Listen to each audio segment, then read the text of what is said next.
Bonjour à toutes et tous, bienvenue sur Grandeur Nature. Sur la chaîne, on parle de bivouac, de randonnée, de trucs et astuces, de matos et puis aussi je réponds à vos questions. Souvent c'est dans les commentaires sous les vidéos, mais c'est vrai que de faire profiter tout le monde de ces réponses-là, ça peut être sympa aussi. C'est donc la deuxième vidéo que je fais avec vos questions que vous pouvez poser. Donc pour la suivante, posez-les ici sur cette vidéo, dans la description. Bien entendu, j'essaie quand même un petit peu de trier des choses qui sont utiles à tout le monde. Je ne peux pas répondre à toutes les questions absolument, mais j'essaie d'en faire le maximum. Aujourd'hui, je vais en faire pas mal. C'est pour ça que ça va prendre un certain temps. Vous retrouvez le timing des différents sujets dans la description plus bas. Merci pour le pouce bleu, merci de vous abonner si ce n'est pas encore fait, ça soutient la chaîne, c'est comme ça que ça marche et puis du coup ça nous fait plaisir aussi à nous par rapport au temps qu'on passe pour créer les vidéos, vous offrir du contenu, donc c'est toujours un excellent soutien pour nous en tout cas. Ça va aller assez vite parce que je vais prendre pas mal de questions, du coup je vais pas forcément, je vais tenter de ne pas y passer des heures. C'est parti, les lunettes parce que je vais directement lire ça sur le smartphone. Yann Monet me demande plusieurs questions, il triche. Tes dernières vidéos en extérieur sont plutôt courtes, contemplatives, basées sur les émotions, le ressenti. Tu y parles du but plus que du chemin. Est-ce une évolution que tu veux donner à ta chaîne? Aurons-nous encore des vidéos plus brutes comme celle du projet Grand Froid et compagnie? Alors oui, c'est une évolution. Ça veut dire que cette chaîne, derrière il y a un être humain, c'est moi. Et puis j'évolue, c'est des périodes de vie, des choses comme ça. Et puis des envies, des besoins de partager certaines choses. Ça veut dire que il y aura toujours des aventures, des choses plus techniques, plus roots, comme on dit, comme au début de la chaîne où c'était presque que de la rando. Donc il y a ça, mais en même temps, je pense que d'enrichir et d'élargir le panel en fait, des choses que je propose est pas mal. C'est intéressant parce que la rando, c'est pas que la rando, c'est des êtres humains qui randonnent et puis qui ont des émotions, des choses à partager, des pensées, des remises en question. Et puis voilà, cette chaîne, c'est la rando et c'est l'extérieur, l'outdoor et compagnie, mais c'est aussi l'être humain dans la nature. Donc forcément, on se pose des questions parfois. Donc oui, il y aura de tout, mais c'est quand même un pavé supplémentaire, on va dire. Tu as dit que sur Instagram, tu marches tous les jours au moins 15 km. Cela prend du temps. La question est peut-être trop personnelle, mais comment gagnes-tu ta vie actuellement? Alors, j'en ai parlé dans la fac 1, c'est-à-dire que j'ai toujours tenu à garder dans ma vie le contrôle maximum sur mon temps libre. J'ai toujours cherché à plutôt être autonome, à ne pas avoir de patron. Quand j'en ai eu, ça n'a pas duré très longtemps, à être indépendant si on veut. J'ai toujours été aussi dans des petites infrastructures, c'est-à-dire que j'ai pas voulu commencer à monter des grosses choses, une entreprise trop cossue qui va me prendre tout mon temps et tout, etc. Donc ça veut dire aussi que j'accepte des revenus beaucoup plus bas, voire très bas, qui me laissent une plus grande plage de temps libre, qui me permettent de vivre des rêves. Et c'est quelque chose vraiment à laquelle je tiens. Vraiment, c'est très très important pour moi de pouvoir vivre mes rêves autant que possible. Mais ça nécessite beaucoup de sacrifices, je l'ai déjà expliqué. 15 km par jour, en gros, c'est 2h30. Je me lève tôt pour ça, vers les 5h. Ça veut dire que c'est assez tôt. Puis ensuite, il me reste ma journée pour organiser mes activités comme je le veux, en fait, finalement. Parce que je peux aussi travailler jusqu'à minuit si je veux. Donc, je suis assez libre de ça et assez content de ça. Et puis, de quoi je vis? Moi, je vis en fait de la chaîne YouTube, de la photo. Et puis, parallèlement, de la technique de spectacle dans des théâtres, des choses comme ça. Et c'est une chose que je quitte. Donc c'est justement ce dont je parlais, c'est un grand saut et je vais tenter justement de vivre que de l'artisanat, de la photo, de la vidéo, de YouTube et de choses comme ça. Et puis je prépare encore, j'ouvre d'autres projets qui sont en cours de développement mais qui ne sont pas lancés, donc ça va être une période critique mais que j'accepte. Et puis c'est des risques qu'on prend dans la vie et puis c'est important à mon avis d'oser parfois, si on le peut bien sûr. Voilà. Ensuite, j'avais expliqué dans la fac précédente, effectivement, que j'ai fait des changements de vie pour être mieux. Peut-être que je me trompe, mais ces changements se font souvent au détriment d'autres personnes, qu'on le veuille ou non. Comment as-tu fait la part des choses entre l'envie de vivre ta vie pleinement et le fait que cela puisse passer pour de l'égoïsme? Alors, j'en parle ça dans une vidéo aussi par rapport au refus des proches ou les soucis qu'on peut avoir avec les proches par rapport à vivre une passion, ses rêves et tutti quanti. À mon avis, c'est quelque chose, pour être assez clair, qui est essentiel dans la vie, c'est de ne pas quitter ses propres rêves, ses propres désirs. Forcément, dès le moment où on est en couple ou qu'on s'attache à quelqu'un, on se modifie un petit peu. Ça veut dire qu'on va peut-être avoir des rêves communs, ça c'est une première chose. Et puis on va devoir faire un peu des compromis et regarder tout ça. Ça c'est normal, on est bien d'accord. Mais quand on parle des rêves profonds, des choses vraiment qui nous tiennent à cœur et que l'on souhaite réaliser dans notre vie, ça à mon avis c'est vraiment quelque chose qu'il ne faut pas négocier parce que ça va ressortir un jour ou l'autre.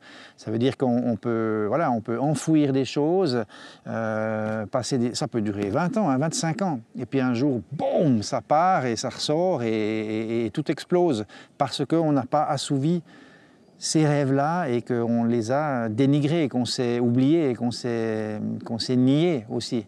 Donc ça, moi je pense que c'est quelque chose de...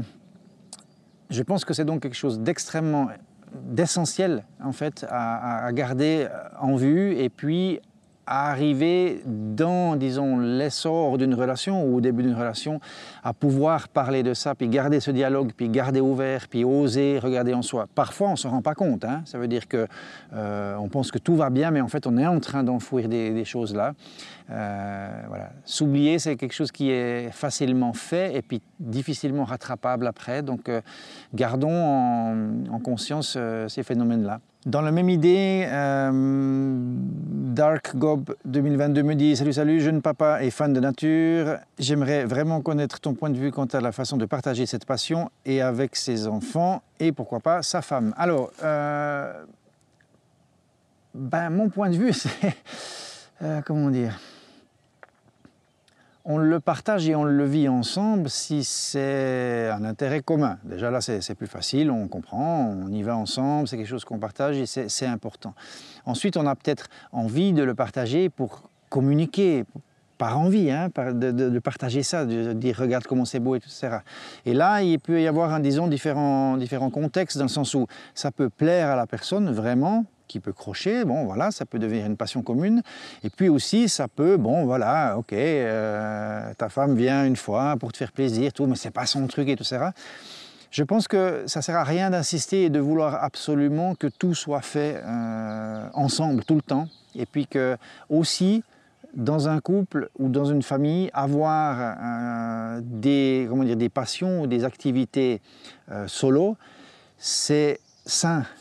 C'est sain parce que ça nous permet de cultiver notre espace personnel, de se retrouver, de se faire du bien-être à soi, d'être avec soi, de se poser des bonnes questions, des choses comme ça. Et puis on est aussi content ensuite de revenir dans l'espace familial ou dans le couple.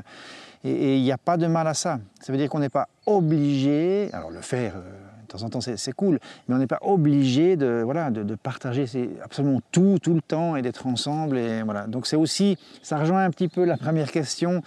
C'est important de garder son espace vital personnel et puis de ne pas s'en faire par rapport à ça. Et puis du coup, l'autre personne doit aussi te laisser aller et faire ces choses-là. Par contre, comment partager ta passion de la nature, avec les enfants, c'est la communiquer. Simplement, ils te voient être heureux dans ces milieux-là, puis ça fait du bien. Donc voilà, c'est une possibilité qui est là, et puis ensuite avec ta femme, elle veut pas, ça c'est à voir, quoi.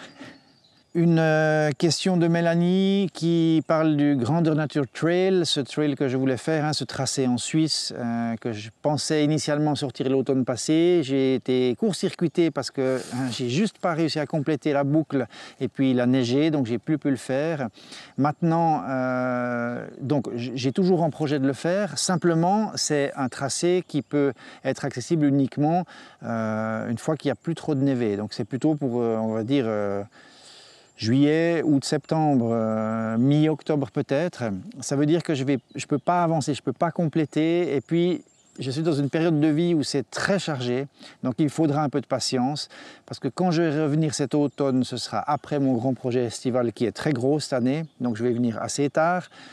Je peux m'y atteler, mettre ce Grandeur Nature Trail vraiment en route, finir le tracé, comme ça j'aurai vraiment tout fait, c'était important. Par contre, ensuite, il faut que j'édite, que j'écrive, que je crée tout ça, disons, c'est pas juste une trace GPS, mais j'aimerais avoir un soutien, un support à offrir en PDF téléchargeable, un mini topo guide de 3 directions, de 3 infos, des choses comme ça. Donc, tout ça, ça prend du temps. Et puis, voilà, j'ai un peu de temps à disposition, mais je ne peux pas tout gérer comme ça. Donc ça viendra, mais voilà, oubliez-le pour le moment, on va dire, puis quand ce sera prêt, ce sera prêt. Alors, Claude Riss me dit « Salut, petite question pratique au-dessus de la limite des arbres. Comment gères-tu le sac de nourriture la nuit ?» À ce moment-là, je le prends en tente ou je le laisse simplement sur l'abside s'il n'y a vraiment pas d'arbre pour hisser, accrocher à cause des rongeurs. Hein, c'est souvent ça le souci. Donc à ce moment-là, simplement je le mets, voilà, tant pis, à l'extérieur, mais pas dans la tente pour pas que les rongeurs viennent à travers la toile de tente, ce que j'aimerais pas. Puis la deuxième question, que penses-tu de la duplex pour une utilisation en trek en couple? C'est pas un petit peu petit au niveau largeur, tu rentres pas 2 matelas de 60 cm, elle fait 120 hein, de largeur, donc ça va juste, mais c'est un peu touche-touche, c'est vrai. Tu peux les mettre tête bêche aussi, ça peut être possible. Maintenant, c'est clair que c'est... Bon, ça va à deux, mais il existe la duplex XL maintenant qui est tout petit peu plus large, un tout petit peu plus longue, donc qui convient un tout petit peu mieux. Mais bon, pour quelques nuits, je pense que ça passe bien. Puis après, quand vraiment tu fais un truc plus long, c'est peut-être mieux d'avoir quelque chose une triplex du coup. Mais bon, ça va, je trouve que ça va encore. Philippe Géoris, bonjour, vous utilisez la tente Zipax Duplex. Je suppose que vous ne l'avez pas choisie sur la seule base du poids et de la matière un peu hype, le Dyneema. Vous avez certainement utilisé des tentes en matière plus classique. Avec l'expérience, avez-vous déjà pu établir une comparaison entre les Dyneema et une matière plus classique, vieillissement, résistance, etc. etc. Alors, oui, j'ai choisi le Dyneema absolument pour une question de poids. Ça, c'est absolument sûr. Et puis, en plus, j'ai gagné avec ça d'autres intérêts, qui est le fait qu'une fois que c'est tendu, que le Dyneema n'absorbe pas d'eau. Donc, si je l'essuie à l'extérieur, que je le secoue, il est quasiment sec, à part les gouttelettes qui restent à l'extérieur, mais c'est pas pompé d'eau, c'est pas plus lourd. Et puis, je peux le mettre dans le sac, dans un petit sac Dyneema, il n'y a pas de souci. L'encombrement, moi je sais pas ce que tout le monde a avec l'encombrement par rapport au Dyneema. Si on plie bien et tout, etc., finalement ça va. Ma duplex, elle prend un petit baluchon comme ça. C'est une tente 2 places avec 2 absides, 2 entrées, moustiquaires. Bon, je vois pas vraiment où est le souci. Elle prend pas plus de place que ma c'était quoi là, je ne sais même plus, la jaune là, bref, voilà. Et puis elle prend moins de place que la Ruba NX par exemple, hein, qui est grosse, qui a encore les arceaux, etc. Donc, par rapport au vieillissement, à la résistance à l'abrasion, c'est clair que le nylon sera meilleur. En même temps, voilà, moi j'ai cette duplex depuis 3 saisons maintenant, c'est plusieurs milliers de kilomètres, pas mal de nuits, tout va toujours bien. Voilà, après ce qui peut, par rapport au hype, c'est pas vraiment une histoire de mode, c'est une histoire d'utilisation. Il y a un tissu qui a été découvert, donc on en a une utilité, c'est léger, c'est cher, ok, c'est cher. Donc peut-être la question vraiment à se poser, c'est l'utilisation qu'on en fait, le nombre d'utilisations sur l'année. c'est peut-être inutile si vous faites une petite rando ou 2 semaines de rando par année. Moi, la question elle est évidente et la réponse elle est claire, nette et précise. J'aime ce genre de tente pour le poids, pour vraiment la tension qu'on arrive à y mettre, qu'elle fléchisse pas après, pour le fait que j'ai pas d'arceau, que c'est montable avec les bâtons, pour le fait que la résistance à la pluie est vraiment exceptionnelle.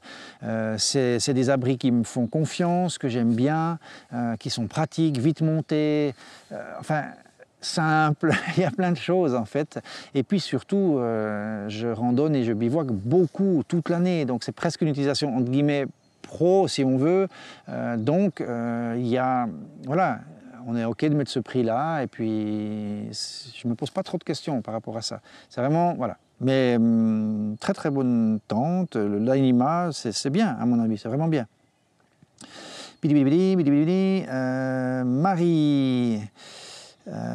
Marie H qui me pose la question, j'hésite à partir en jupe longue pour les treks, est-ce que c'est une bonne idée? Donc elle parle bien sûr de chemins ensoleillés et peu complexes. Alors sur les chemins plus escarpés, faut éviter, ou alors il faut avoir vraiment quelque chose de très lâche, hein, froncé, et puis il faut se méfier quand ça grimpe, puis qu'il y a des cailloux, à pas que tout à coup poser le pied sur un bout de tissu ou que ça se croche derrière, des choses comme ça, parce que voilà, la chute, il faut se méfier. Il faudrait peut-être pas trop long, enfin voilà, trouver le bon, le bon truc, mais suivant où tu es, il faut se méfier, voilà. Mais par contre, dans des trucs déroulants et tout, ouais, super, ça doit être très chouette. Why not? Pourquoi pas, hein? Pourquoi pas? Vraiment adapté en longueur et par rapport au terrain, je pense que c'est essentiel. Est-ce que tu peux nous parler du trek d'avant, demande Fnopfoot? Le matériel de trek d'avant. Alors, je pense que tu veux dire comment on faisait à l'ancienne, comment je faisais dans le temps. À partir de 96, j'ai été dans l'Himalaya, dans le Népal, et puis je randonnais avec des choses très très basiques, un sac en coton alpin, coton et cuir, de style armée suisse de la Deuxième Guerre, mais un sac alpin, d'alpinisme. Très lourd, 2 kilos à vide, pour un contenant assez relatif, avec une gourde en aluminium grosse, lourde. J'avais une bâche en plastique, j'avais même pas de sac de couchage, j'avve une couverture laine militaire suisse, des habits trouvés d'occasion à Katmandou, des godasses trouvées d'occasion à Katmandou en cuir, parce que je venais en fait plutôt initialement de la Nouvelle-Guinée-Papouasie, et puis en fait j'ai changé de direction, puis je suis arrivé au Népal. C'est là où j'ai rencontré Wim d'ailleurs. J'avais des pantalons en laine, j'avais une veste en laine, un turban à la place d'un bonnet. C'était un petit peu très dispartiate, un bâton en bambou à la place de bâton de marche. Et puis voilà, on se démerdait avec ce qu'on avait. C'est vrai que c'était un autre type de rando, donc j'avais pas de tente, j'avais juste une bâche pour m'abriter un peu. Et puis le plus souvent, on dormait chez l'habitant, des choses comme ça. Donc le matériel d'avant, ben, il était plus lourd, plus costaud, plus solide. Et puis pour arriver aux mêmes protections, par exemple, contre la pluie, des choses comme ça, c'était souvent du coton ciré, des choses comme ça. Je me souviens que je devais entretenir une veste en coton ciré avec de la cire d'abeille, hein, qu'on faisait fondre, qu'on liquéfiait, puis qu'on mettait, puis après qu'on frottait. Donc c'était plus d'entretien, puis c'était un poids tout différent. Aujourd'hui, les textiles modernes nous allègent et nous offrent une protection idéale pour un poids nettement inférieur. Mais par contre, voilà, c'est énergie fossile, pétrole, polyester, blablabla. Donc c'est... Voilà, moi j'aimerais, dans l'idéal, arriver à retrouver un petit peu des choses à l'ancienne. Ça veut dire, par exemple, je m'intéresse de plus en plus à la laine, hein.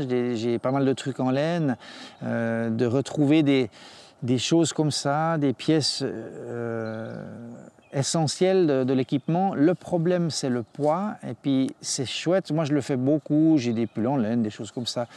Quand je suis un peu aux alentours ici, pour 2-3 jours, il n'y a pas de souci. Mais quand on part sur des longs trucs, des longues distances, puis qu'on veut avoir tout l'équipement pour vraiment résister dans des bonnes températures, c'est un peu plus compliqué. C'est un peu plus compliqué, notamment par exemple l'abri. Si tu prends une tente en coton ciré, voilà. Et puis avec les blessures avec l'âge, plus on veut faire de kilomètres, plus il faut s'alléger aussi. Au Népal, quand j'y étais, j'avais 24 kg ou 25 kg de matos, en n'ayant pas grand-chose du coup même. Mais je me suis fait des tendinites, des choses sévères qui me suivent encore aujourd'hui, hein, notamment ici au tendon, ici droit, du pied droit. Ça me suit encore aujourd'hui. Donc voilà, c'est...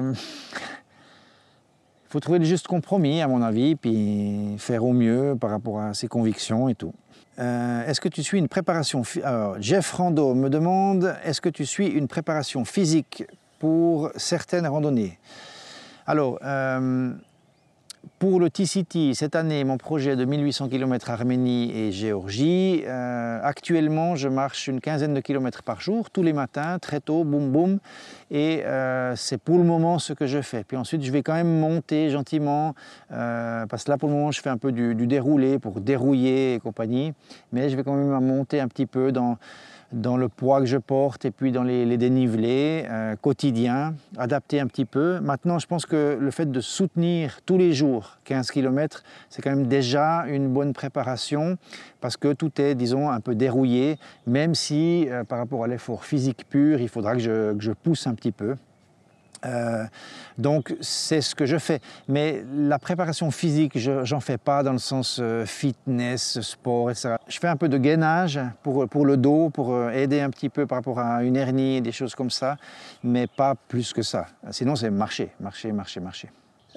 Comment faire pour gérer les chiens de troupeau? Alors ça, j'ai oublié de dire dans ma dernière vidéo sur le TCT, j'aurais des gros problèmes là-bas parce qu'il y a des monstres qui sont plus gros que les patous encore et puis qui sont assez agressifs. Il paraît que c'est vraiment le souci.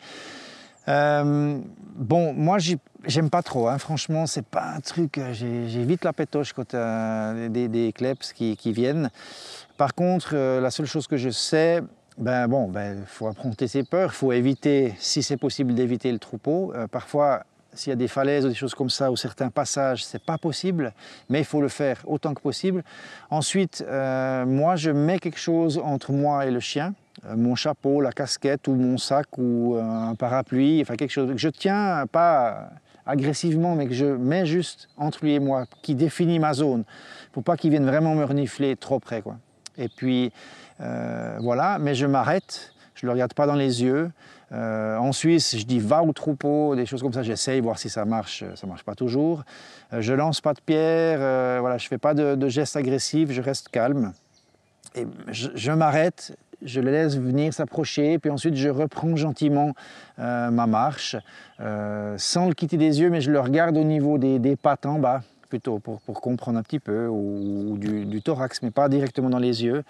Et puis je lui tourne jamais le dos. Par contre, je marche à reculons, j'essaie comme ça. Ce qui est difficile, c'est quand il y en a 3 ou 4, là c'est un peu plus compliqué. Mais voilà, il faut continuer à y aller et puis essayer de faire au mieux, quoi. Mais c'est vrai, c'est compliqué. Rachel Petite Nature me dit « Comment fais-tu pour voyager seul dans des zones vraiment rurales avec peu de présence humaine en restant serein ?» Alors je ne sais pas si c'est serein dans le sens par rapport à être attaqué ou quelque chose comme ça, ou est-ce que c'est serein par rapport à la solitude. J'ai assez l'habitude de la solitude, mais c'est vrai que dans certains moments, notamment sur le chemin des cols alpins, où j'ai vraiment randonné tout le temps seul, il y a des fois où ça peut venir, ça te pèse et tout, etc. Mais je pense que l'expérience de la solitude, c'est une expérience immense. Elle fait peur parce qu'on est confronté à soi-même. On peut avoir des questions vertigineuses qui viennent sur la vie, sur des choix, des choses comme ça. Donc ça peut être très compliqué. Ça peut être impossible pour certaines personnes, ça je le conçois tout à fait. Moi, c'est quelque chose qui me va. Après, c'est vrai que dans le TCT, par exemple, cette année, ça va être vraiment quelque chose. Parce que là, je serai dans des milieux très reculés. dans lesquels je ne vais pas voir de personnes parfois pendant 5-6 jours entiers, et en étant seul, ça peut être difficile. Puis ensuite, j'arrive quand même dans des villages où je ne parle pas la langue, très reculés. Voilà, mais le partage là sera très chaleureux et très riche, et je le sais. Donc,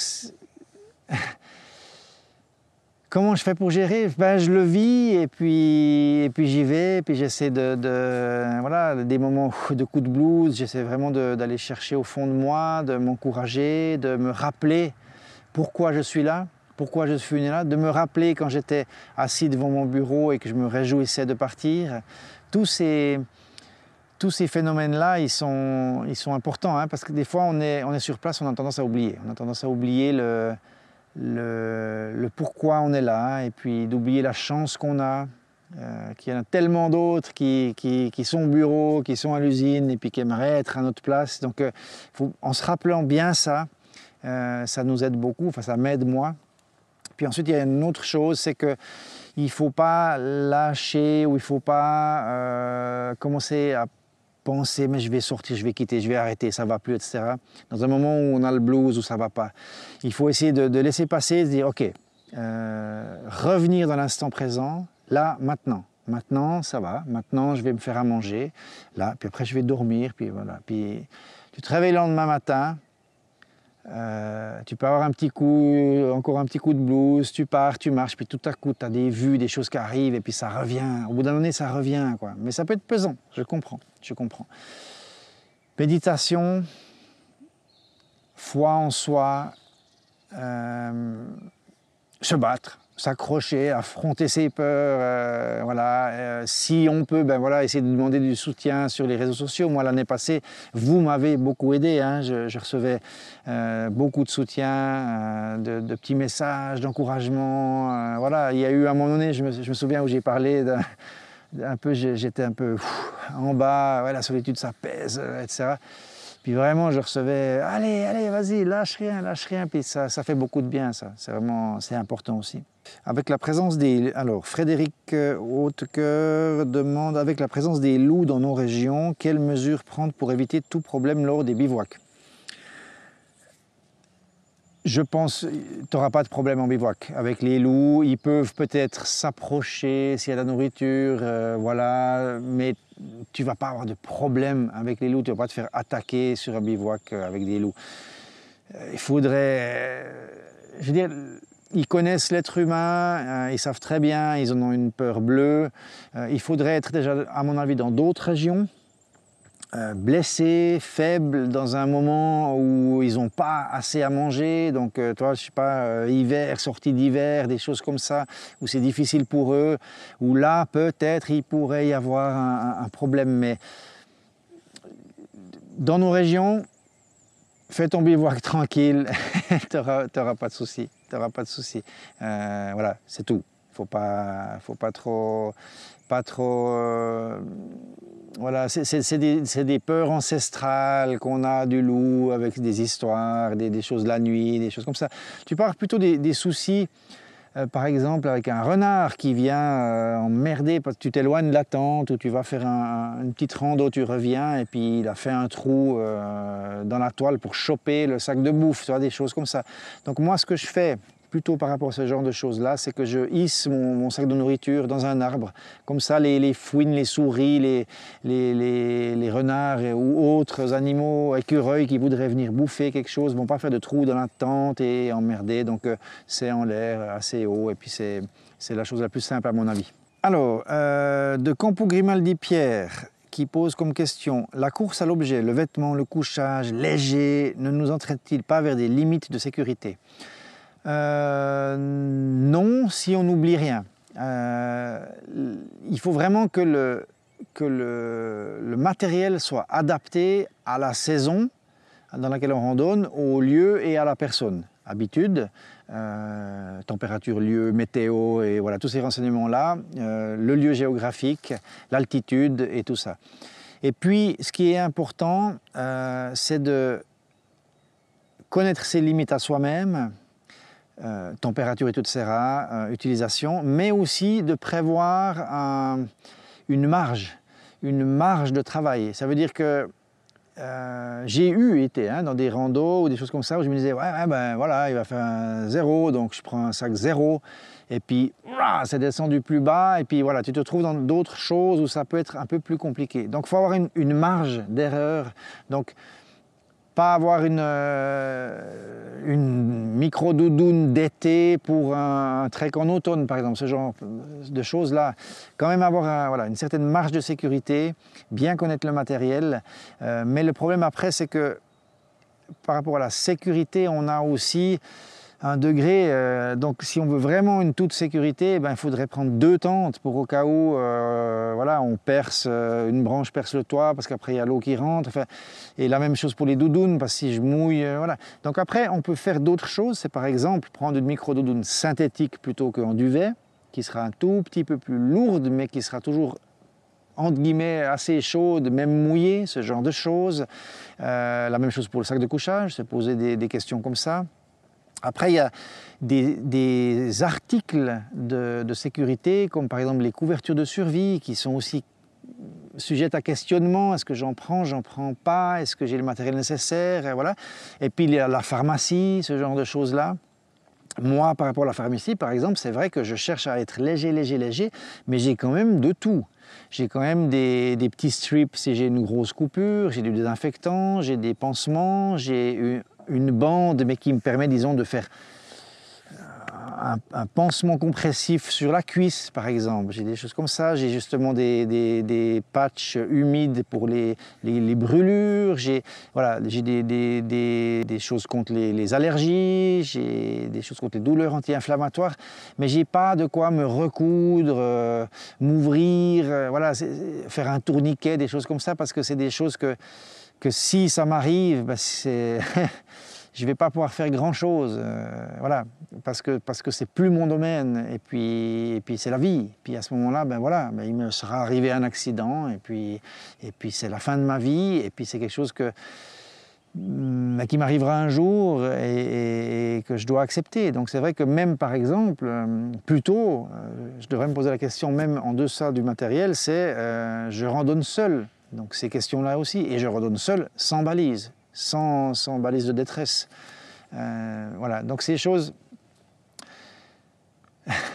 Il y avait la question comment on faisait avec le matériel d'antan, mais à l'époque, je partais avec avec du matériel costaud, mais je veux dire, sans smartphone, sans téléphone, on avait des cartes, mais on ne les avait pas toutes, boussole, machin, il faut passer là-bas, dans le col, tu vois, au fond de la vallée, puis tu y allais, quoi. Puis, mes parents, à l'époque j'avais 22, 23, 24, 25 et compagnie, et ils recevaient un fax tous les 4 mois quand je trouvais un fax. Puis c'est des choses qui ont beaucoup changé. Puis voilà, la sécurité, bien sûr. Après, ça dépend des milieux dans lesquels on va. Si on va en haute montagne, il faut le matos et tout. Mais en rando, il faut bien se connaître. Il faut bien se connaître et puis on n'est jamais à l'abri de quoi que ce soit, c'est sûr. Voilà. Quel risque on accepte, jusqu'à quel point on accepte nos peurs, puis on s'équipe en conséquence.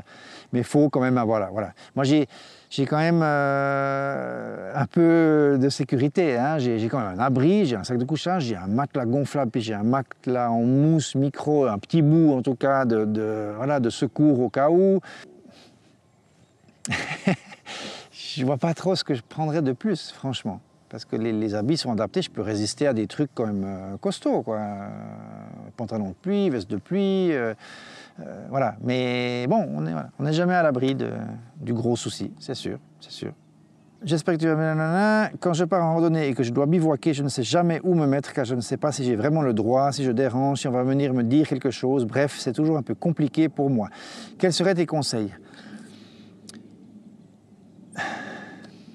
La décence, la discrétion, la réflexion et le respect. Voilà. Dès le moment où on a ça, à mon avis, on peut aller quasiment partout.